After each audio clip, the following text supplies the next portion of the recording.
o candidato à presidência da República de 2026. Renan Santos, seja muito bem-vindo. O palco é todo seu.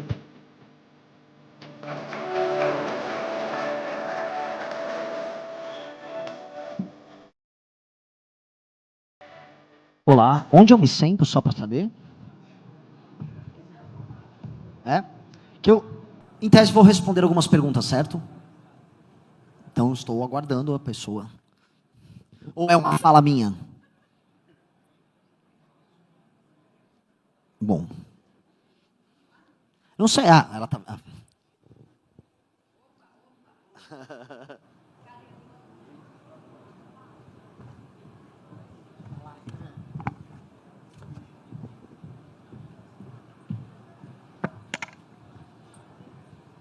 Boa tarde, né? E aí, passou bem ali com os jornalistas todos? Estou ficando acostumado agora, coletiva de... Ih, vamos outro? Pega. Oi. É uma novidade para mim, tudo isso, mas vem sendo muito legal, porque... sei lá, quando você não deve nada, por exemplo, está tendo agora uma briga aí, porque o Flávio Bolsonaro apareceu filiado ao nosso partido. Conta pra gente, né? Tá Conta fofoca, vamos né? pra Fofoca fofoca, do dia. a gente quer saber. E aí tava uma coletiva assim, abarrotada de Globo a Record, todo mundo. E ele apareceu hoje de manhã filiado, e aí apareceu dizendo pra imprensa, não vou conseguir registrar minha candidatura. E aí gravou um vídeo, o sistema não quer deixar que eu seja candidato. E a gente, o que aconteceu? Aparentemente eventualmente alguém da campanha dele, vocês são pessoas tech em geral, então vocês vão ganhar um pouco o que aconteceu. Alguém pegou o e-mail do Flávio, oficial do Senado, e cadastrou ele no nosso sistema de filiação. Inclusive fazer um cadastro pago, para pagar R$4.000 para se filiar. Naturalmente, essa pessoa não pagou nada, cadastrou e não pagou, mas o e-mail oficial do Senado, do Flávio, isso coisa de 10 dias atrás, recebeu. Nós mandamos os e-mails de confirmação, foram 8 e-mails de confirmação para a pessoa terminar o cadastro, e eles abriram desses 8, acho que 5, e 2 clicaram em links. Um link é confirme a filiação. Então, a equipe do Flávio, com o e-mail oficial do Flávio, de fato abriu os e-mails, teve acesso aos e-mails dessa filiação esquisitíssima, e inclusive clicou em links. Um dos links também era para baixar o nosso aplicativo. Fez isso 2 vezes. Ok. Depois de vários dias eles não pagaram a filiação, mas você tem a opção de fazer a filiação paga ou a filiação gratuita, e quando você não efetua o pagamento, você apenas tem acesso ao sistema como filiado. Ontem, portanto, passa o prazo, nós automaticamente, nosso sistema conversa automaticamente com o TSE, enviamos os dados para filiar o Flávio no TSE, o TSE devolve com os dados dele, e aí não conferia os dados do CPF. Aí o nosso sistema responde ao TSE, olha, não proceda com a filiação porque os dados não estão batendo. Só que aí o sistema do TSE não estava funcionando. Nós temos como provar, a gente tem os logs lá, os acessos, tem as respostas todas. Aí foi feita a filiação, e aí no dia seguinte, no caso hoje, ele aparece filiado de fato no nosso sistema, e no sistema do TSE.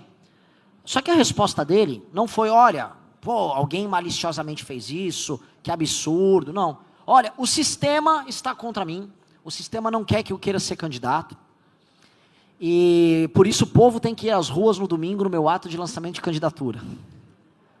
Aí eu já saí desafiando o Flávio, por favor, venha a público, e eu estava explicando para os jornalistas. E explique por que diabos sua equipe abriu o e-mail e clicou no link.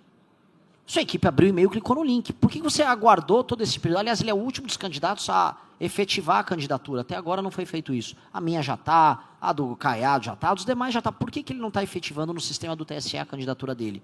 E aí vem com essa história, se colocando como vítima, dizendo que o sistema está atuando contra ele. Eu solicitei com toda a imprensa fazer uma acariação junto ao Flávio Bolsonaro. Vou fazer uma acariação. Você vem a público na TV, eu venho também. Eu trago todos os dados, já disponibilizei para a imprensa, para o TSE, para a Polícia Federal, para quem quiser.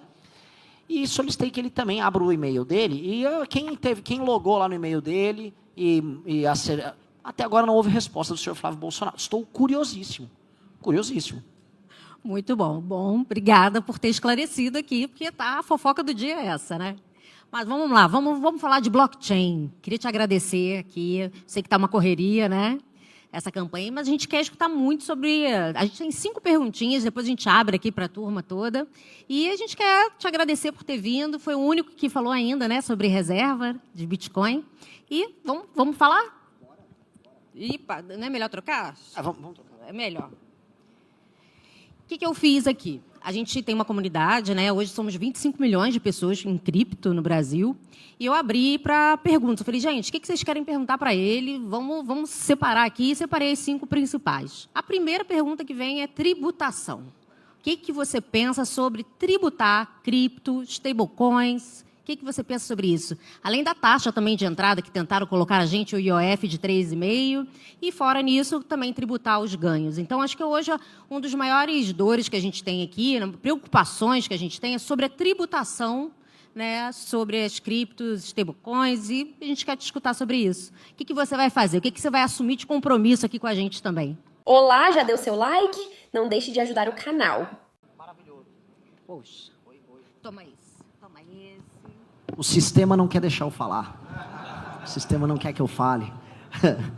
Primeiro, qualquer tipo de regulamentação tem que partir de uma premissa que o Bitcoin e as cripto em geral, eles fazem parte de uma nova lógica, que não tem nem vamos colocar, o fito de ser algo dentro do sistema. Ela foi construída dessa maneira e as pessoas sempre encontrarão uma maneira de transacionar, de fazer sua reserva de valor com o Bitcoin, independente disso. A questão toda é se o Estado será amigável ou não na forma como ele vai tratar os usuários.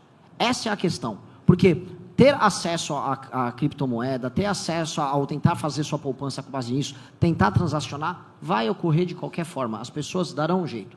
E isso os estados de diferentes regimes vão ter que lidar. Nigéria está lidando de um jeito, a China está lidando de outro, os Estados Unidos de outro, o Brasil de outro. A questão toda é se nós seremos amigáveis com a reserva de valor favorita das novas gerações e a reserva de valor favorita das pessoas que vão trabalhar com tecnologia e dos futuros grandes criadores de riqueza do mundo, ou se nós seremos arcaicos. E o Brasil já escolheu o caminho, obviamente que é o caminho arcaico, porque a gente sempre gosta de errar. Então a ideia de ter o IOF, a ideia de ficar tributando todos os ganhos, eu acho ela uma ideia ranzinza e é uma ideia que pensa sempre na concentração de poder e poder regulatório através dos mesmos agentes, através do lobby dos grandes bancos, e não em ouvir a comunidade daquele setor que acabou gerando um setor vivo e próspero que já existe no Brasil. Existe um ecossistema no Brasil. Ao não ouvir o ecossistema e ao trabalhar com a mesma lógica e com a categoria de um sistema que é mais, não arcaico, mas é mais tradicional, novamente eles não entendem e eles afastam. E não entendem a potencialidade que existe em você, não ter IOF, 2, eu acho que se você quiser discutir a regularização, é uma tributação mínima para o saque. Para mim é inadmissível. Isso não existe. Não existe. Pagar para entrar ali. Que exato, é isso? não existe. A própria regulamentação que estão falando em fazer das empresas que atuam na área, tem que ter um capital mínimo disponível. Novamente, tudo isso é reserva de mercado, tudo isso é tentar fechar o mercado e tentar fechar o mercado com pessoas que nunca fizeram parte de algo que era uma comunidade. Eu nunca fui, eu especificamente, ainda que eu goste do universo cripto, eu nunca fui o maior entusiasta do universo do MBL, mas o MBL foi fundado por várias pessoas que são entusiastas, que compravam Chainlink, compravam Ethereum, ficava discutindo sobre o Vitalik, tudo isso, a gente passava, vamos dizer, havia uma intersecção nossa com a cena das criptomoedas, do blockchain, etc. Então, essa intersecção, ela significa que é uma espécie de um movimento, que é um movimento também cultural. E que a gente não pode simplesmente ignorar ou tratar como se fosse uma coisa, vamos dizer, convencional. Não é convencional, não é para ser convencional e não pode ser ignorado. Então, a lógica de tributação, como foi feita, ela não apenas não tem que ser aceita, como tem que ser barrada. E é uma coisa que nós faremos, porque nós vamos transformar o Brasil num país amigo de quem investe em criptomoedas, também pensando na ideia de atrair capital humano de qualidade que investe em tecnologia para trazer seus ativos para cá, montar suas empresas aqui. Eu fico feliz que esse evento esteja acontecendo no Rio e não em São Paulo, porque até no nosso livro de propostas, que é o livro amarelo, a gente tem como ideia de transformar o Rio numa espécie de cidade-estado, tá? Dar um status de autonomia para o Rio de Janeiro, e uma das funções dessa autonomia é ser um lugar tech-friendly, para pessoas... Porque assim, se resolver o problema de segurança no Rio e tornar tech-friendly, a quantidade de capital humano de altíssima qualidade, de ucraniano doido, de vietnamita, de chinês geninho, que vai querer se mudar para cá, de instalar empresas, de trazer suas cripto e montar empresas aqui, é enorme. A potencialidade disso é gigantesca.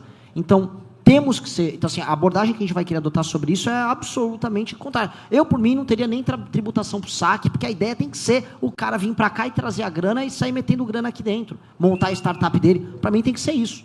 Porque, senão, a gente vive hoje num país que é o país da fuga de capital. E fuga de capital humano. vou inverter o jogo. Não apenas eu tenho que evitar que os brasileiros talentosos saiam, como eu tenho que fazer com que gringos talentosos venham para cá. Eu tenho que atrair essas pessoas. A gente não vai se adequar ao novo mundo que vem aí, simplesmente afastando as pessoas. E hoje a gente está afastando, inclusive, os brasileiros. Perfeito.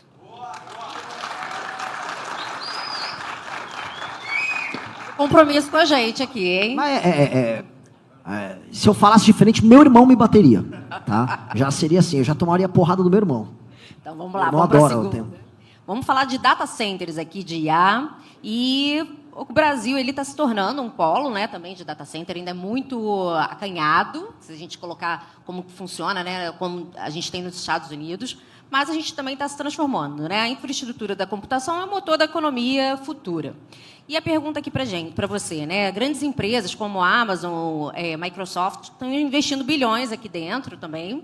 E a gente quer entender qual a sua posição para esses investimentos massivos. Também a gente quer entender que com você o governo vai garantir segurança energética e regulatória para atrair esses data centers, ou vamos continuar burocratizando ali o processo tecnológico? Naturalmente, o governo, hoje, a forma como a gente trabalha no Brasil, ela é burocratizante. E o Brasil é um país com um potencial energético limpo e não tão limpo, colossal. E num mundo que vai precisar cada vez mais de data center, isso é uma daquelas chances que o destino nos dá. É muito parecido com a questão das terras raras. Há toda uma nova industrialização baseada em terras raras, aí o destino, Deus, chamem do que quiser, nos deu 20 a 23% das reservas mundiais de terras raras. E isso pode nos permitir fazer a infraestrutura dessa nova indústria global, que os Estados Unidos será altamente dependente, isso se ele quiser competir com a China. Hoje a China tem 90% do processamento. Ao mesmo tempo, por mais que seja incipiente o desenvolvimento de inteligências artificiais no Brasil, veja só como o destino, Deus, foi sendo maravilhoso conosco. A capacidade potencial que nós temos em termos de energia, especialmente energia limpa, nos permite fazer a infraestrutura disso. A gente viu agora a Casa dos Ventos no Ceará e a estrutura toda conexa que tem, porque eles trouxeram data centers ligados ao TikTok. Tem uma questão logística de cabos de fibra ótica que conectam os Estados Unidos para cá, para você fazer conexões com o resto do mundo. Ou seja, o Brasil está bem posicionado nisso. O Brasil tem potencialmente energia hidrelétrica, energia nuclear, por mais que seja um pouco mais cara, tem a termoelétrica, tem gás, tem a incidência de sol gigantesca. Ou seja, potencialmente, se a gente destrava os investimentos em infraestrutura energética, você consegue ter energia para fazer data center. Aí o Brasil cria a parte da infra global para o funcionamento das IAs, inclusive das próprias redes sociais, e isso nos permite, geopoliticamente, entrar melhor nesse jogo, porque é um jogo hoje que a gente está perdendo em tudo. Então, a questão do data center é uma questão que ela é meio chateante, desesperadora. Eu estava acompanhando o caso, não sei se vocês acompanharam ali do data center ligado ao TikTok, da turma do Casa dos Ventos, no Ceará, que o PSOL começou a combater eles, dizendo que ia acabar a água dos índios ali na região. E era uma discussão absolutamente infantilizada. E aí, depois de enfrentar o PSOL, numa discussão completamente infantilizada sobre instalação... Vamos lá, o Ceará é um lugar, salvo engano, aí, pelo menos era, que tem mais gente no Bolsa Família do que gente de empregos formais. Aí... instala-se um sistema de data center, um negócio que conecta ao que é o de mais novo, as últimas tecnologias globais, o estado do Ceará. Aí vem o pessoal, não, mas e os índios? A água, tem nada a ver, a água não vai afetar em nada os índios. A própria empresa avisou, não, a gente vai fazer uma infra de fornecimento de água para os índios, pode ficar tudo tranquilo ali. E aí ficaram naquelas discussões inúteis. Logo em seguida, outro problema, o Comando Vermelho começou a tomar todo o entorno do Porto de Pecém, que afeta o funcionamento deles também. Então existem problemas que afetam, vamos dizer, o funcionamento de qualquer indústria ligada à tecnologia no Brasil, que são problemas muito brasileiros, né? Que é certos partidos políticos cafetinando minorias para fazer uso disso para sabotar a atividade econômica, mesmo a atividade econômica de ponta. E, do outro lado, é banditismo puro e simples. Então, vai desde a gente fornecer uma infraestrutura, e para ter a infraestrutura você vai ter que ter juros baixos, corte de gasto do governo para poder aumentar o espaço de investimento, somado à segurança jurídica. E do outro você vai ter que ter combate a banditismo puro e simples, porque é um país que hoje está realmente largado às traças. Então, o Nordeste, e isso tem muito a ver com o nosso plano de governo, o Nordeste, a gente até tinha comentado, ele pode ser uma espécie de Arábia Saudita nesse sentido da energia renovável. O Nordeste tem a incidência de sol, tem a incidência de vento. Você acredita que Natal tem ali, né, Rio Grande do Norte, tem hoje uma das energias mais caras? Para mim é inadmissível. Até falo... E o Pará, que tem a energia provavelmente mais cara do Brasil e que tem um potencial hidrelétrico colossal. E também tem o sol. O norte do Pará, assim como a parte do Amapá, também pode ter energia solar. Ali o vento, né? No Rio Grande do Norte hoje é uma das mais caras que tem. Inadmissível. E quando a gente olha também, vamos voltar aqui para data center. Caramba, Estados Unidos, mais de 3.000 data centers. Quando a gente olha aqui Brasil, não tem nem 200, né? É inadmissível, a gente tem muita oportunidade. E eu queria até que você falasse um pouquinho mais sobre energia aqui, porque o que acontece? O que você acha que acontece aqui no Brasil?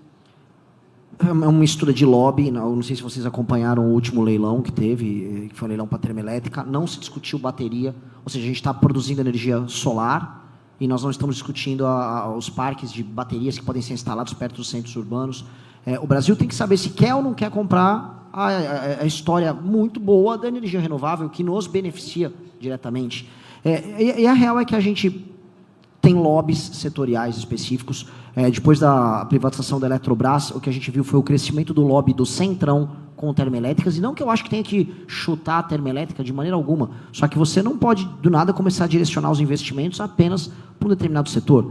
Por que a gente está limitando, por exemplo, o tamanho das barragens para as hidrelétricas? A gente tem que voltar a ter hidrelétrica com energia limpa.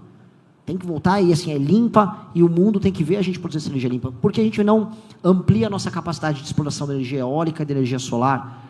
Essa questão do armazenamento da energia, né, porque você tem a sazonalidade ao longo do dia, né, no solar dá pico de dia, em geral a eólica dá uma movimentação maior à noite. Vamos fazer os parques com bateria, vamos começar a atrair os investimentos de infraestrutura, porque no fim do dia, a infraestrutura energética brasileira afeta o agro brasileiro, afeta a indústria brasileira e impede a gente de entrar nesse setor. Então, novamente, o Brasil potencialmente é um colosso energético, mas na prática ele é um lugar com a conta de luz cada vez mais cara. E aí entra uma outra incidência, que na sua conta de luz, você checar ali, você é tarifado por todos os programas e renúncias fiscais do governo numa taxa que é colocada ali e que vai estar na sua conta de luz que você mesmo paga. Isso aumenta ano a ano, porque ano a ano vão surgindo novos programas governamentais. Tem agora um programa de dar luz de graça que o governo Lula está adotando, que isso incide na conta de luz de quem está pagando a conta. Então, energia é complicada, hein? É muito e é um problemaço, porque você não tem nenhum tipo de crescimento econômico, nem do agro. Eu não tô falando disso. Precisa da energia para tudo ali, para a gente poder crescer realmente. Né? E a gente é um país de energia cara, sendo ele próprio um país com potencialmente uma das energias mais abundantes, baratas e limpas do mundo.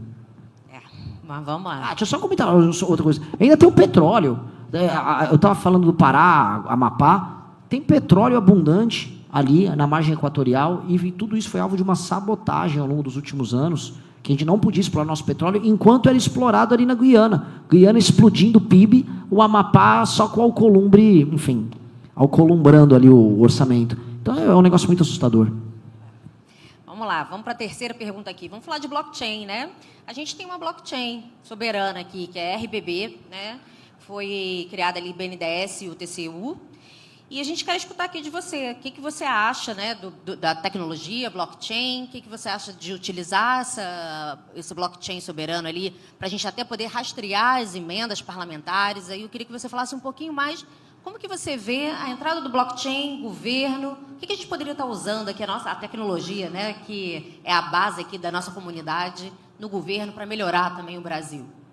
Uma das coisas que eu mais sou cobrado, quase todos os eventos que eu faço rodando o Brasil, sempre aparece alguém da comunidade cripto do universo. Renan, você fala tanto de emenda, vamos gerar a rastreabilidade das emendas com blockchain. Novamente, vocês estão falando com um cara de humanas, um leigo, eu gosto de falar de Roma, e eu não sei nada de programação, mas, falando em termos principiológicos aqui, não apenas faz sentido, como é uma ferramenta que a gente tem para pegar na unha aquilo que vai ser a base do novo modelo de administração que eu vejo para o Brasil. Eu não sei se eu posso me estender um pouco, mas é uma questão sistêmica fundamental. O Brasil não funciona localmente e isso gera os políticos que administram a gente e que roubam a gente. Ou seja, não existe um sistema de incentivo e metas para o cumprimento de indicadores de desempenho objetivos nos municípios do Brasil. Ao mesmo tempo, esses municípios vivem de repasses federais. Ou seja, bem mais da metade dos municípios brasileiros não se sustentam com as próprias pernas, vivem de repasses federais, de recursos que são extraídos de outros lugares que são mais produtivos. E aí a classe política local recebe um dinheiro que não foi coletado ali, na sua grande maioria, e atua localmente sem ter nenhum compromisso com a consecução de resultados. Não tem indicador de desempenho, não tem KPI, não tem nada. Então, ao não ter isso, eles apenas recebem, e é o que acontece, eles recebem o orçamento federal. Tinha que ter meta, né? Tinha que ter meta. Exato, e a meta vinculada, que é o que a gente quer fazer. Então, hoje, como é que funciona um prefeito? Um prefeito recebe recurso federal, ele recebe as emendas, essas emendas não são transparentes. Aí ele vai lá e faz uma praça, ele vai lá e faz uma estátua, ele vai lá e faz um campo de futebol, ele vai lá e faz praticamente o que ele quiser, especialmente com a emenda do orçamento secreto. Ele inaugura, 30%, hoje no Nordeste varia de 30% a quase 50% da emenda, é desviada, vira dinheiro no bolso, porque todo mundo ali é filho de Deus, precisa viajar, e outro pedaço vira caixa 2 para comprar voto durante a campanha. Essa é a lógica que explica o crescimento galopante das emendas e explica o crescimento que o Centrão está tendo nos últimos anos. Explica porque a última eleição de 24 para prefeito foi tomada de compra de voto. E aí, nessa lógica, com um dinheiro que não é rastreado e com a inexistência de sistema de metas, o que a gente tem é como se fosse um sistema falido de extração de recursos da população produtiva, que é enviado para Brasília e redistribuído majoritariamente e preferencialmente para políticos que não têm nenhum compromisso com o resultado e para uma população que não está produtiva. O que a gente precisa mudar? Que é a lei de responsabilidade gerencial. Nós vamos estabelecer indicadores de desempenho metrificáveis e aferíveis. Esses indicadores de desempenho vão determinar, o recurso que aquele município ganha. Então, se ele está batendo mais metas, ele recebe mais dinheiro. Se ele não está batendo metas, é colocado um comissário para administrar os recursos junto com ele para fazer a aplicação das metas. Se ele vai cumprindo, ele ganha mais pontos. Essa pontuação por bater os KPIs, que é fornecimento de água, cobertura de esgoto, desempenho no SAEB, desempenho no IDEB, segurança pública, que vai desde incidência de assaltos, violência contra a mulher, fila na espera para atendimento nos UBS, e especialmente, que é o principal, aumento da atividade econômica privada e aumento de empregos formais na iniciativa privada e redução de número de pessoas que dependem de auxílios governamentais. Esses indicadores, se ele cumpre essa pontuação, não apenas o município recebe mais dinheiro, mas o partido político dele, o fundo é determinado pelo número de pontos que ele obtém, ponderado pelo tamanho da cidade, multiplicado pelo número de cidades que o partido tem. E se o político não cumpre? O político naquela cidade, ele fica inelegível por 8 anos e o partido não pode participar das eleições também naquele município. Ou seja, você tem que ter sanção e tem que ter a recompensa. Ao fazer isso, o que nós precisamos dar? Aí vou chegar aqui na blockchain. Eu preciso de todos os sistemas de metrificação automáticos, transparentes, disponíveis, e eu preciso de todo o recurso que vai para a aplicação dessa política, que pode vir através da emenda. Eu não acabaria com a emenda. Eu disciplinaria ela para cumprir isso. Tudo isso tem que ser absolutamente transparente, tudo isso tem que ser absolutamente metrificável. Tudo isso tem que ser visto em praticamente tempo real, e nós temos que rastrear essa grana, porque hoje é a grana que está alimentando o duto da corrupção. Hoje é a grana que está indo para a empreiteira ligada ao político que faz o desvio do dinheiro. Isto, se aplicado, vai gerar uma revolução. Por quê? Porque a gente vai obrigar os municípios hoje, de várias regiões do Brasil, que são improdutivos, e eu não preciso ir muito longe. Se eu for para Belfort Roxo, já é um município que depende basicamente de recursos federais, e a economia está quase toda na informalidade. Então, eu começo a gerar formalização econômica, geração de atividade econômica realmente concreta, ativa. Com base nisso, eu diminuo a dependência das pessoas dos programas assistenciais, melhora a consecução de políticas públicas, diminuo o analfabetismo, diminuo pessoas que pegam doenças parasitárias na primeira infância e faço os partidos políticos irem atrás o tempo todo de bons administradores para administrar esses municípios e não atrás, como acontece hoje para obter fundo partidário eleitoral, de tiriricas, Éricas Hiltons e outros políticos, vamos dizer, de rede social barulhento, que ajudam a alimentar o fundo, porque o critério do fundo para você receber dinheiro é basicamente a pessoa ter votos para deputado federal, e só. Isso é um absurdo. Então, é realinhar, mas para isso funcionar, tem que ter transparência e rastreabilidade. Com todo mundo que eu falo, fala, Renan, se você não botar blockchain nisso aí, você é um imbecil. Eu não quero ser um imbecil. Então, se alguém aqui quiser participar e ajudar, inclusive colaborar na implementação disso, nós vamos chamar a comunidade toda de desenvolvedores, comunidade de cripto, para participar dessa que seria a grande jornada da verdadeira reforma política brasileira. Muito bom. Aí, pessoal. A gente precisa ter mais pessoas técnicas na política, é isso que eu bato muito, porque não é inadmissível ali, a gente não dá para ter palhaços ali administrando, criando leis, realmente é inadmissível. Vamos lá, vamos para a quarta pergunta, está chegando aqui já no final, gente, mas eu vou abrir para vocês também, hein? Vamos falar aqui agora, reserva de Bitcoin. Você foi o único que falou sobre reserva de Bitcoin e a gente quer escutar que você, por que você chegou nessa, falar que da gente ter uma reserva de Bitcoin, a gente quer escutar o que você pensa sobre isso, o que você acha que vai ser bom para o Brasil isso, como que você faria isso. Fala aí. Dois pontos são fundamentais. Um, porque há uma crença no nosso grupo político de que esse será um ativo, que será uma reserva confiável num mundo cada vez mais em crise. A ideia do dólar como a moeda, a reserva de valor global, confiável, em que todas as transações vão acontecer através dele, ela, quando você põe no ponto futuro, nas próximas décadas, ela não está tão certeira assim. A ascensão da China, a formação de blocos regionais, a ideia dos Estados Unidos não mais como potência única. Isso vai fazer com que elementos como o Bitcoin, por exemplo, um criptoativo reconhecido globalmente, da África à Ásia, da América Latina, América do Norte, à Europa, como uma reserva de valor, que ele ganhe relevância. Então, ter reservas de Bitcoin, no long run, vai representar uma aposta geopolítica brasileira. E por quê? Segurança, né? Eu vou dar um exemplo nisso. Geopoliticamente falando, o nosso projeto aposta neste mundo que eu descrevi aqui. Então, se eu estou apostando que geopoliticamente o Brasil tem que investir na sua agenda de política externa, num mundo que vai ser multipolar, na formação de alianças regionais, no entendimento que o mundo vai viver uma guerra nova, pode ser uma guerra quente entre China e Estados Unidos. Ora, se eu vou realinhar o comércio global e a diplomacia brasileira para isso, por que eu não vou realinhar também as reservas baseadas nisso? E é por isso que nós temos que ter reservas de Bitcoin. Apenas uma questão, primeiro, lógica. Se minha política está orientada para essa perspectiva, então eu tenho que investir também nessa perspectiva. É aquela put your money where your mouth is.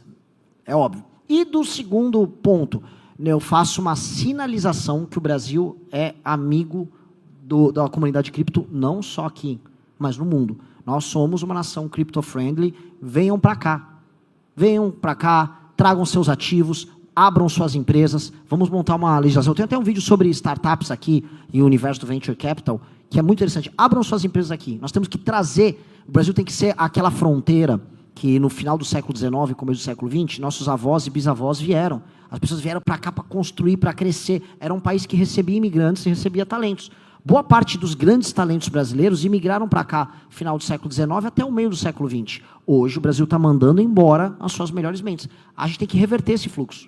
Desesperadamente. É um fluxo de capital humano e de recursos. Vai ter geninho da Nigéria, vai ter indiano doido, vai ter um russo, vai ter um ucraniano. Venham para cá, venham montar as empresas. E o Rio, que tem que ser tratado como uma espécie de cidade-estado, ele é esse portal. O Rio, eu não sei se estou me estendendo aqui, é muito importante isso. O Rio, ele é o portal real do Ocidente com o Sul global. Se tem um lugar que é um portal, de verdade, um portal arquitetônico, cultural, antropológico do Ocidente com o Sul global, é o Rio. Ele é a mistura das duas coisas. Ele é a arquitetura colonial portuguesa com mata tropical. Ele é essa fusão. Então, por ser esse portal, por ser essa zona de transição, nós temos uma oportunidade única de oferecer um estilo de vida, uma oportunidade de negócios e um sistema de comunicação entre o norte global e o sul global. Isso é único, então tem que ser o Rio. O Rio tem que ser uma espécie de Dubai no long run para o Brasil. O Rio tem que ser, assim como São Paulo ele vai ser um polo de tecnologia e economia tradicional e de grandes serviços de grande qualidade, o Rio tem que ser esse polo inovador envolvendo tecnologia. A gente tem que ter a nossa Los Angeles e a nossa Nova York, uma pertinho do outro, com uma ponte aérea de 40 minutos. Essa é a relação dessas duas cidades que fazem piadas umas com as outras. Eu, como paulistano, faço minhas piadas com carioca, e vocês fazem com a gente. Mas a real é a seguinte, a gente tem o Vale do Silício e Nova York do ladinho. E isso tem que ser muito bem aproveitado. Então, o papel do Rio nisso é um papel muito grande. Muito bom, muito bom. A última pergunta eu vou deixar para daqui a pouco. Vou abrir um pouquinho para perguntas para a turma participar também. E vamos lá, vamos começar? Opa! E vamos ficar aqui a noite toda, hein? Vamos embora. Quem pode... Cadê a Su? Pode me... Oi? Imprensa? Então vamos.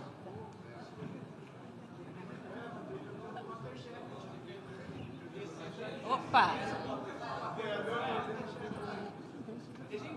A imprensa... Oi. Oi? Oi. Oi. Renan, boa noite. Meu nome é Gustavo Bertolucci, eu sou jornalista do portal Livecoins, eu sou do mercado cripto e a gente está aqui enquanto comunidade cobrindo o evento e fica muito feliz aí com a sua presença, porque ao longo dos últimos anos poucos candidatos a presidentes falaram do tema Bitcoin, né?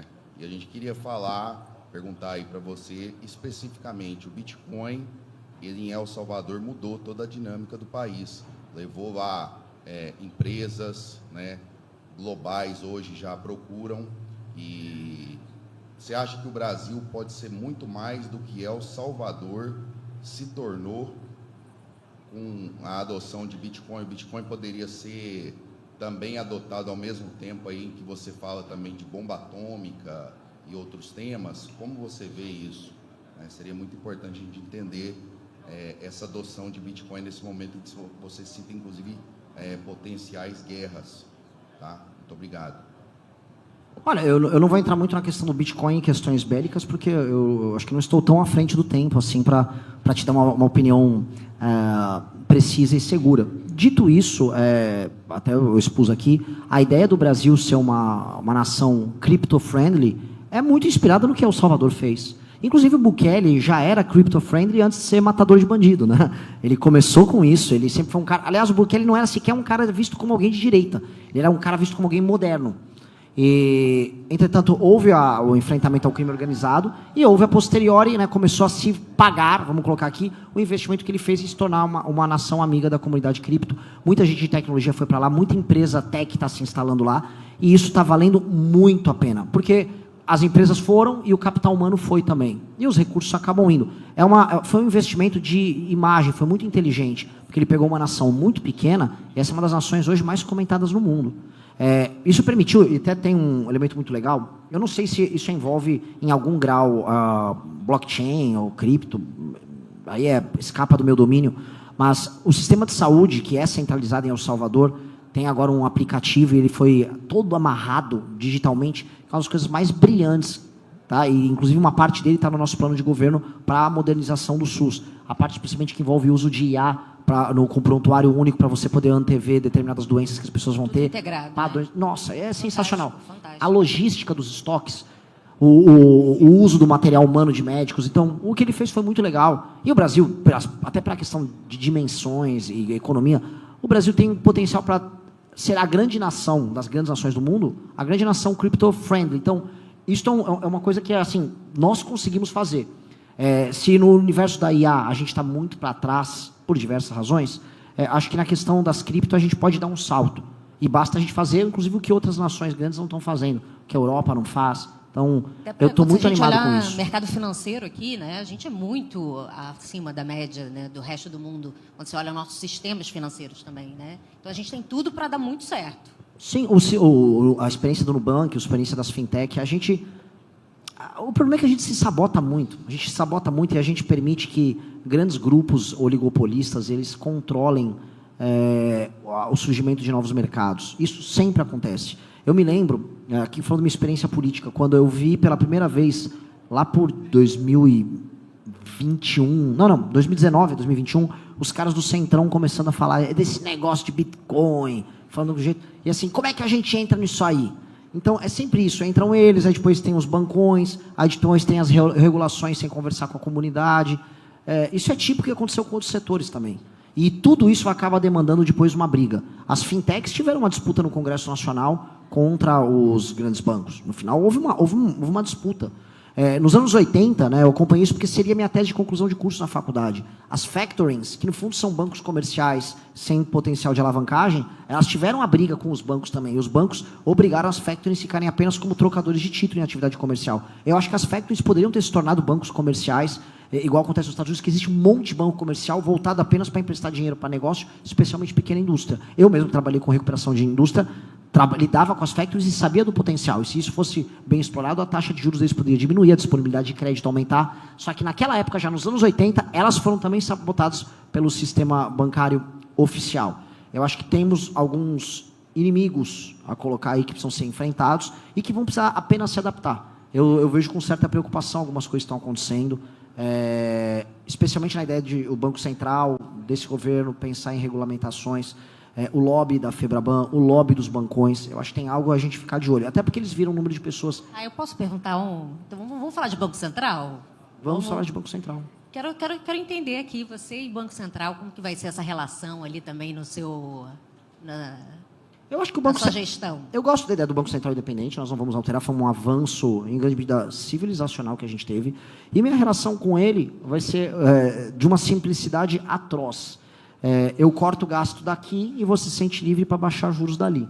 Vai ter que ser isso, até porque a gente tem um problema que, voltando para a questão da indústria da tecnologia, que envolve até o universo do venture capital, investimento em novas empresas, startups, que é os juros no Brasil, ele não é que é apenas proibitivo, ele é cavalar.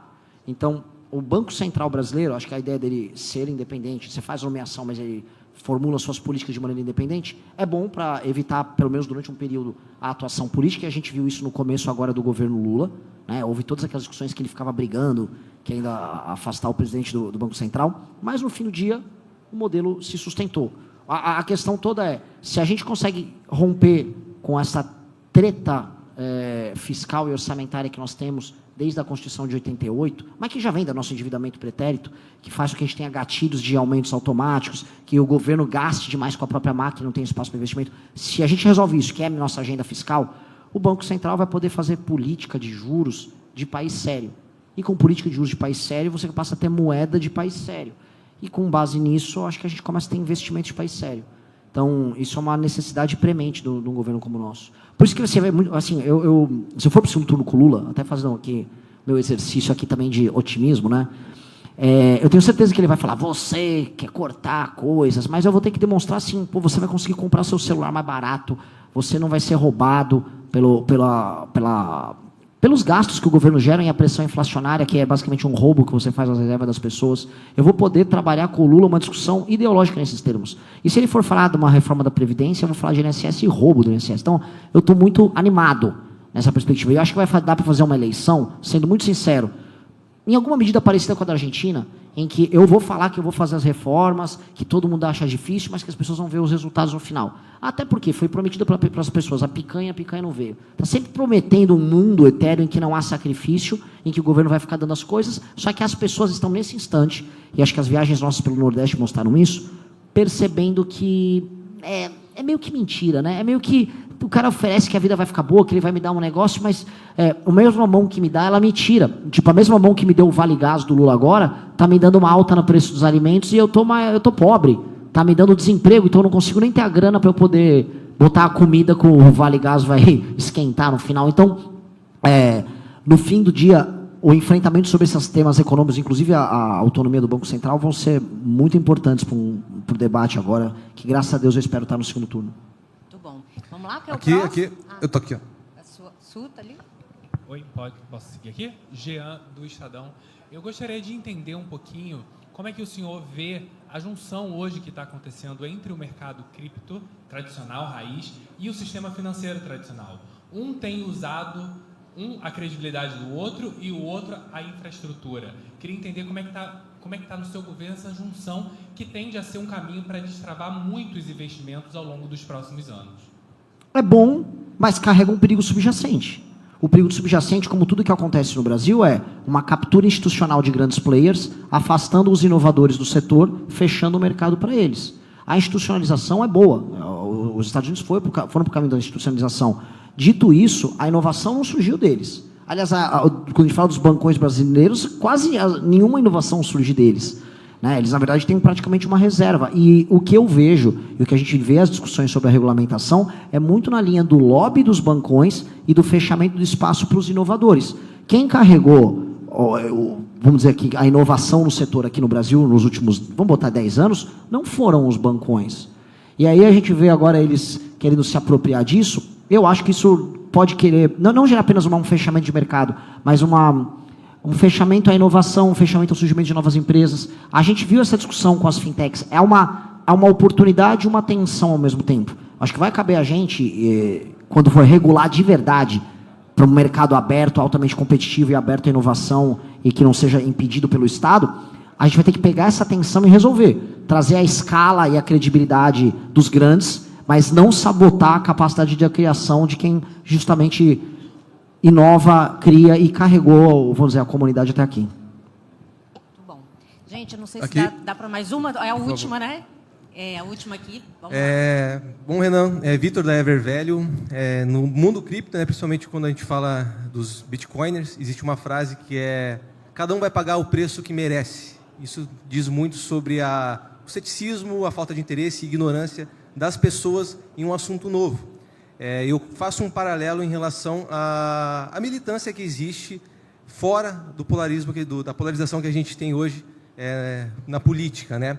Eu queria saber de você como que a gente enfrenta esse ceticismo, esse desinteresse, essa ignorância, para falar de assuntos tão importantes como as propostas da missão, e como a gente pode, qual dica você daria para a gente que quer fazer parte dessa militância orgânica de vocês, para convencer e abrir a cabeça das pessoas sobre esses assuntos tão importantes de uma maneira efetiva, principalmente com essa polarização que a gente vive hoje?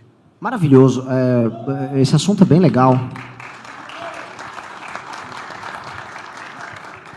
Tecnicamente falando, a comunidade cripto no Brasil ela é maior do que a comunidade nossa, do MBL, do Partido Missão. Mas, naturalmente, e existem, vamos dizer, influenciadores, existe um ecossistema de youtubers, de produtores de conteúdo.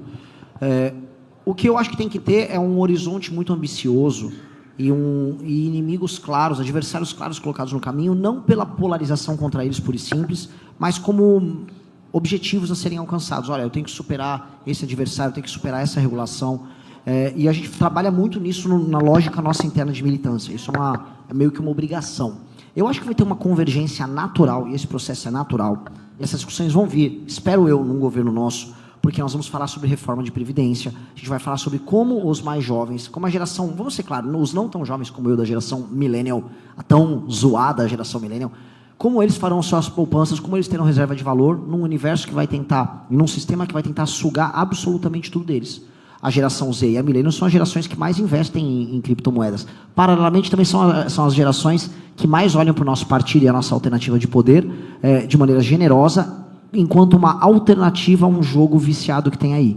E eu acho que essa convergência ela não apenas é natural, mas ela vai se dar de maneira propositiva e nas grandes guerras políticas, econômicas, que vão interferir na nossa vida nos próximos anos. O que a gente tem que ter, minha dica, se afastar do doidinhos. A gente tem doidinhos em todos os campos políticos, mas os doidinhos, eles tiram a credibilidade do processo e eles não geram comunidades saudáveis. E ter metas realizáveis, metas que você consiga atingir e que as pessoas possam comemorar. Quando no nosso grupo a gente falou não há possibilidade de participar do jogo político sem ter um partido, eu sabia que se eu não montasse um partido, eu estava alinhado. Eu não tinha que, antes de ter o Partido Missão, quando eu era apenas o MBL, falar, nós vamos derrubar o sistema. Não adianta eu só falar, porque isso vira demonstração de virtude. Eu tinha que ter uma meta que era possível ser alcançada, que era montar o partido. Difícil, mas possível ser alcançada. E o time entregou, a militância entregou, foram milhares de pessoas participando disso. Aí foi uma vitória que a gente conseguiu e logo em seguida surge a minha candidatura a presidente. E aí vira, não, vamos como tirar o Renan de um e jogar ele lá para cima. E aí todo mundo começa a trabalhar e se animar. Então você vai batendo as metas.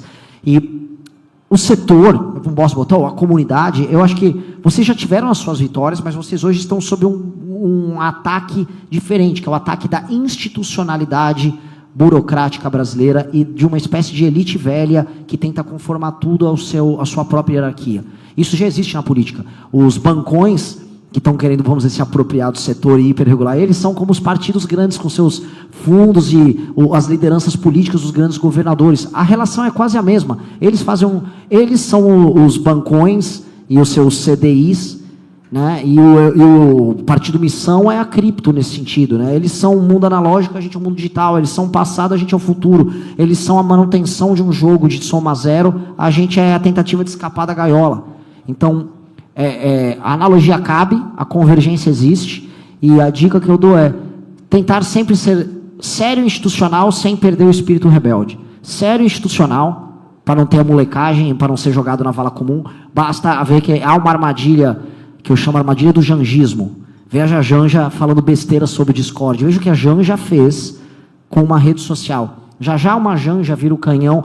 Essas criptomoedas aí estão incentivando aí o tráfico, não sei o quê. E aí vem uma decisão baseada em nada, em cima de um preconceito construído por uma figura bizarra ligada ao governo. Então, como não cair nisso? Eu acho que a gente não pode incorrer nos maluquinhos. Então, e maluquinho faz parte de tudo, mas a liderança de um determinado setor inovador nunca pode ficar na mão de maluquinho. Então, sair fora do maluquinho, aceitar a institucionalidade, mas não perder o espírito rebelde, porque se perder o espírito rebelde, morreu. Acho que é sobre isso. Obrigado. Bom, vamos encerrar. Eu vou chamar aqui o Francisco. Francisco, vem cá para a gente encerrar. E para encerrar aqui, Renan, ia te agradecer, só que a gente quer que você, agora o seu compromisso aqui com a comunidade. O que você vai fazer? Vai ficar gravado, tá todo mundo aqui te escutando. Francisco é o nosso fundador aqui do Blockchain Rio. Então, estou vindo ele aqui para a gente fechar, para você fazer esse compromisso aqui, acho que até de pé mesmo ali. Vamos lá, compromissos. Reserva de Bitcoin já está dada, haverá. Acabar com todo esse modelo arcaico de taxação, como a gente falou. Transformação, especialmente do Rio. Espero que a gente consiga fazer pelo menos uma outra cidade do Nordeste em uma cidade, quase uma cidade-estado crypto-friendly, para que o capital humano de qualidade do mundo venha aqui e se instale. Aí eu vou jogar uma que não é só um compromisso meu, mas um convite para a participação da elaboração do modelo novo de gestão de emendas. Especialmente, vamos começar pelas emendas, que é a coisa mais grave, e da criação do nosso sistema de funcionamento da lei de responsabilidade gerencial, que tem que ser implementado no nosso governo, que é a forma da gente acabar com o Brasil subdesenvolvido e transformar ele num Brasil em desenvolvimento. E precisa ter métrica, precisa ter rastreabilidade, precisa ter transparência. Então vira não só compromisso como convite, e um convite que precisa ser feito da parte do nosso governo, vencendo as eleições, para a comunidade que carregou o universo cripto até aqui, criar a tal da regulação que hoje, a meu ver, vai ser tocada por lobby, e lobby que não vai contar com vocês. Compromisso firmado, compromisso filmado, para não ter bullshitagem, para não ter conversa mole. Muito obrigado. Obrigada, Renata.